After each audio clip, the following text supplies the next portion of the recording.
અમરેલીની કોલેજમાં થયેલ પ્રેમ બનેલી ઘટના।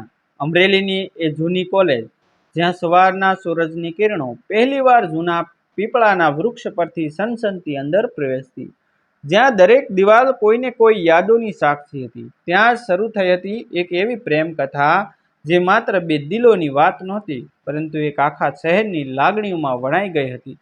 કોલેજનો પહેલો દિવસ હતો, નવા સત્રની શરૂઆત, અને દરેક વિદ્યાર્થી પોતાના સપનાઓ સાથે કેમ્પસમાં પ્રવેશતો હતો, કોઈ ભવિષ્ય બનાવવાના ઈરાદે, તો કોઈ ફક્ત સમય પસાર કરવા। એ જ ભીડમાં એક છોકરો હતો, દિવ્ય, મધ્યમ વર્ગનો, શાંત સ્વભાવનો, આંખોમાં સપનાઓ તો ઘણા પણ બોલવામાં ખૂબ ઓછો। તેની સામે જ બીજા ગેટમાંથી અંદર આવી રહી હતી એક છોકરી, આરોહી, ચહેરા પર નિર્દોષ સ્મિત, આંખોમાં ચમક અને અંદર ક્યાંક એક અજાણી લાગણી। બંને એકબીજાને નહોતા ઓળખતા, પરંતુ નસીબને કંઈક અલગ જ મંજૂર હતું। પહેલો દિવસ, પહેલી ક્લાસ, અને બંને એક જ બેન્ચ પર આવીને બેઠા। કોઈએ કંઈ કહ્યું નહીં, પરંતુ આંખો વચ્ચે અજાણ્યા સંવાદો શરૂ થઈ ગયા। દિવસો પસાર થવા લાગ્યા અને ધીમે ધીમે એ અજાણી ઓળખ મિત્રતામાં બદલાઈ ગઈ। લાઇબ્રેરીમાં સાથે બેસવું, કેન્ટીનમાં ચા પીવી, ક્લાસ પછી લાંબી વાતો કરવી, બધું સહજ બનતું ગયું। દિવ્ય માટે આરોહી ફક્ત મિત્ર નહોતી રહી, તે તેના દિવસની શરૂઆત અને અંત બની ગઈ હતી। અને આરોહી માટે દિવ્ય એ વ્યક્તિ બની ગયો હતો જેને સામે બેસીને તે પોતાના દિલની દરેક વાત કહી શકે, પરંતુ બંનેમાં કોઈએ પણ પોતાના દિલની સાચી લાગણી શબ્દોમાં વ્યક્ત કરવાની હિંમત નહોતી કરી, કારણ કે બંનેને ડર હતો, જો આ મિત્રતા તૂટી જશે તો શું રહેશે। એક દિવસ કોલેજમાં વાર્ષિક ઉત્સવની તૈયારી ચાલી રહી હતી, દરેક વિદ્યાર્થી પોતાની ટેલેન્ટ બતાવવા ઉત્સુક હતો। આરોહીએ ડાન્સ માટે નામ આપ્યું અને દિવ્યએ પહેલીવાર સ્ટેજ પર જમવાની હિંમત કરી। કવિતા વાંચતા એ દિવસ તેમના જીવનનો ટાર્ગેટ પોઈન્ટ બનવાનો હતો। સ્ટેજ પર આરોહીનો ડાન્સ જોઈને દિવ્યના દિલમાં જે લાગણી ઊભી થઈ તે હવે છુપાવી શકાતી નહોતી।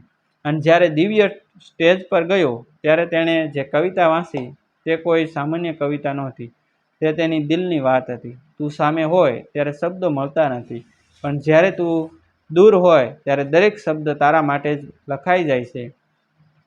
આખો હોલ તાળીઓથી ગૂંજી ઉઠ્યો, પરંતુ આરોહી માટે એ તાળીઓનો અવાજ નહોતો, તે દિવ્યના દિલની ધડકન હતી જે સીધી તેના દિલ સુધી પહોંચી ગઈ। એ દિવસ પછી બંને વચ્ચેનો સંબંધ બદલાઈ ગયો। હવે વાતોમાં વધુ લાગણી હતી, નજરોમાં વધુ પ્રેમ, પરંતુ હજુ પણ બંનેએ પોતાના પ્રેમનો સ્વીકાર કર્યો નહોતો, કારણ કે જીવન હંમેશા સરળ નથી હોતું। આરોહીના ઘરે તેના લગ્નની વાત શરૂ થઈ ગઈ। તેના માતા પિતા માટે તેની ખુશીનો અર્થ હતો એક સારો છોકરો મેળવવો, અને દિવ્ય, તે હજુ પોતાની કારકિર્દી બનાવવા માટે સંઘર્ષ કરી રહ્યો હતો। જ્યારે આરોહીએ આ વાત દિવ્યને કહી ત્યારે તેની આંખોમાં પહેલીવાર આંસુ આવ્યા। દિવ્યએ કંઈ કહ્યું નહીં, માત્ર એક જ પ્રશ્ન પૂછ્યો, તું ખુશ છે? આરોહી મૌન રહી ગઈ। એ મૌન જ બધું કહી ગયું, પરંતુ પરિસ્થિતિઓ સામે બંને નિર્વક બની ગયા। દિવસો પસાર થતા ગયા અને અંતે એ દિવસ આવી ગયો જ્યારે આરોહીને પોતાના ઘરના નિર્ણય સામે ઝૂકવું પડ્યું। કોલેજનો છેલ્લો દિવસ, જ્યાં દરેક વિદ્યાર્થી પોતાના મિત્રોને અલવિદા કહી રહ્યો હતો, ત્યાં દિવ્ય અને આરોહી એકબીજાની સામે ઊભા હતા। શબ્દો હતા, લાગણીઓ હતી, પરંતુ હિંમત નહોતી। આખરે આરોહીએ કહ્યું, જો નસીબમાં હશે તો ફરી મળશું, અને એ વાક્ય સાથે બંનેની આંખોમાંથી આંસુ વહેવા લાગ્યા। સમય પસાર થતો ગયો, વર્ષો વીતી ગયા। અમરેલીની એ કોલેજ હવે પણ હતી, પરંતુ એ દિવસો પાછા નહોતા આવ્યા। દિવ્ય હવે સફળ બન્યો હતો, પોતાની મહેનતથી એક સારી ઓળખ બનાવી હતી, પરંતુ તેના દિલમાં ક્યાંક આરોહી માટેનો ખાલીપો હજુ પણ હતો। એક દિવસ અચાનક તે ફરી એ કોલેજમાં ગયો, એ જ પીપળાનું વૃક્ષ, એ જ બેન્ચ, એ જ યાદો, અને ત્યાં જ સામે આરોહી ઊભી હતી।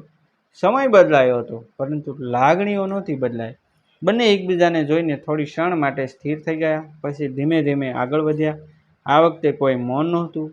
દિવ્યાએ સીધું કહ્યું, હું આજે પણ તને એટલો જ પ્રેમ કરું છું। આરોહીની આંખોમાં આંસુ આવી ગયા, પરંતુ આ વખતે તે ખુશીના આંસુ હતા। હું પણ બસ એટલું જ બોલી શકી। એ ક્ષણે આ વર્ષોનું અંતર એક પળમાં ઓગળી ગયું।